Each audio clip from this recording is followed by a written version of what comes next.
नमस्कार, मैं हूं इंद्रमोह। महाराष्ट्र की सियासत काफ़ी गर्म है। दरअसल वहां ऐसा लग रहा है कि राज्यपाल से मुलाकात के बाद शायद सरकार पर भी कोई खतरा हो।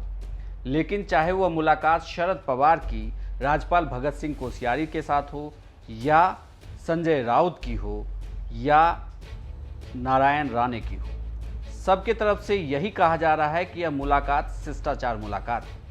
लेकिन आज जब महाराष्ट्र के सिचुएशन के ऊपर, महाराष्ट्र में चूंकि कोरोना के मामले लगातार बढ़ रहे हैं, पूरे देश में जितने मामले हैं उसके 36% केसेस सिर्फ और सिर्फ महाराष्ट्र से हैं। महाराष्ट्र में 50,000 से ज़्यादा का आंकड़ा पार कर चुका है कोरोना संक्रमण का।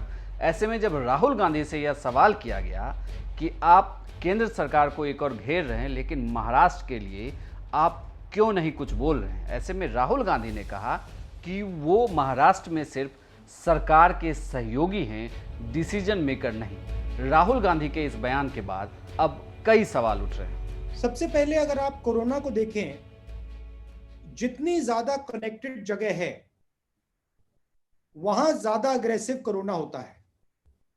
अगर आप दिल्ली देखें, मुंबई देखें, पुणे देखें, Maharashtra is one of the most connected states in India. तो it is going to be one of the most aggressive places where corona is going to act. I would like to make a differentiation here. We are supporting the government in Maharashtra, but we are not the key decision maker in Maharashtra. We are the key decision maker in Punjab. We are the key decision maker in Chhattisgarh, in Rajasthan, in Pondicherry. So there is a difference between running a government and supporting a government. However, Maharashtra is struggling because of the nature of its connectivity. And Maharashtra is one of the most important assets, frankly, that India has. It is the center of business.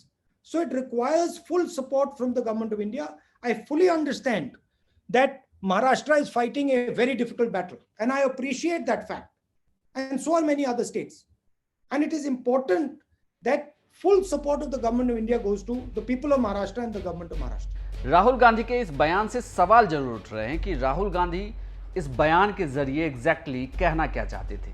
क्या राहुल गांधी ये कहना चाहते हैं कि महाराष्ट्र में सरकार सिर्फ और सिर्फ शिवसेना चला रही है? क्या वहां पर सिर्फ उद्धव ठाकरे की बात ही मानी जा रही है, या सहयोगी दलों को नज़रअंदाज किया जा रहा है, जिसकी वजह से सरकार पर आफत की सुगबुगाहट अब नजर आने लगी है? खैर, फिलहाल अभी तक खबर यही निकल कर आई है कि महाराष्ट्र सरकार पर कोई भी आफत नहीं है और राज्यपाल से नेताओं की मुलाकात सिर्फ और सिर्फ शिष्टाचार भेंट ही थी।